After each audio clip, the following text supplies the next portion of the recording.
Yarın gelecek. Güngör Bey gelecek, İsmet Bey gelecek. Bunda geçmiş olsun. Allah razı olsun. Yarın gene daha büyük cihaza gelecek. Bu 4 bina değil mi? Bazı geleceğimler Bunun burada kaç daire var? 2 daire mi? burada dükkanlar var ama Dükkan.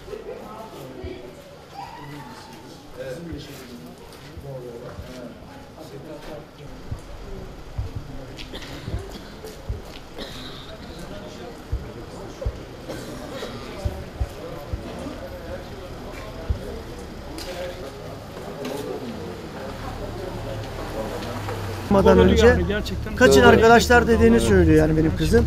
Kaçın arkadaşlar, ben diyor hemen camı kapattım. Giderken diyor bir kitle geldi diyor, içeri girdi diyor alevler.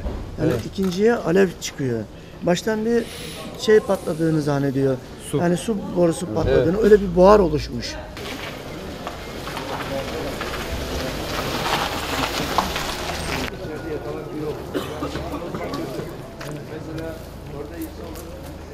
Herkesin bilmediği. Burada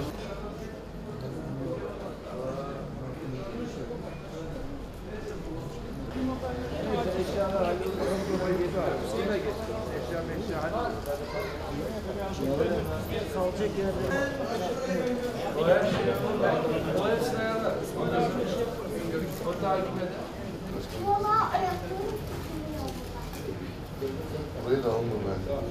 Bursa merkezinde Osman Gazi ilçesi Küplüpınar mahallesi Dicle sokakta geçtiğimiz yani Cuma günü öğlen vaktinde buradaki altyapı çalışmaları sırasında doğalgaz borusu patlamıştı ve bu kaza sonucu, burada gazın patlaması sonucu çıkan tabii ki ana borudaki bu patlamayla birlikte burada büyük ölçüde tabii ki birden alev alma durumu ve daha sonra çevrede bir yangın oluşmuştu.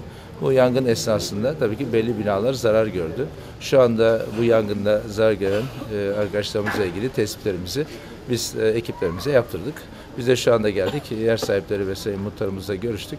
4 ayrı bina, bu Dicle Sokak'taki 4 ayrı binada yaklaşık 11-12 daire bu işten etkilenmiş oldu. Ve burada bazı binaların tamamen bazıları da kısmen yandılar. Şimdi bunlarla ilgili tespitlerimiz yarın pazartesi sabahı yapılacak. Buradaki tabii ki eksperler, uzmanlar gelip tespitleri yaptıktan sonra bizler Büyükşehir Belediye'miz olarak bunlarla ilgili çalışmayı hızlı bir şekilde gerçekleştireceğiz. Zaten arkadaşlarımız şu anda çalışmanın, işin başındalar ve bir an önce yaralar sarılıp buradaki yaran binalarda her şeyle yenilenmiş olacak ve yaralar da sarılmış olacak. Ben tabii bizim burada en büyük tesellimiz burada can kaybının olmayışı.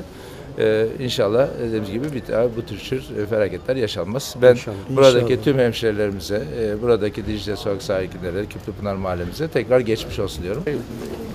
Mahalle muhtarı olarak şimdi en son Dicle Sokak çalışması, Küplüpınar Mahallesi en son Dicle Sokak'taki nihayette bu vaka oldu. Tabii üzücü bir olay. Artık tabii olmaması gereken ama oldu bu. Allah muhafaza. Allah bir daha böyle bir şey yaratmasın inşallah. Şimdi başkanımızın dediği gibi Allah razı olsun kendilerinden.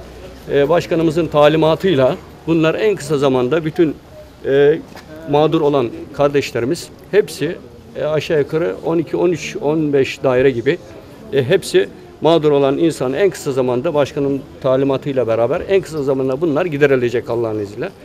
Gereken talimatlar verildi. Sabırla bekliyoruz. İnşallah o mağdur insanlar da üzülmesinler. Allah muhafaza böyle bir daha bir vaka olmasın inşallah. Bütün temennimiz, arzumuz bu.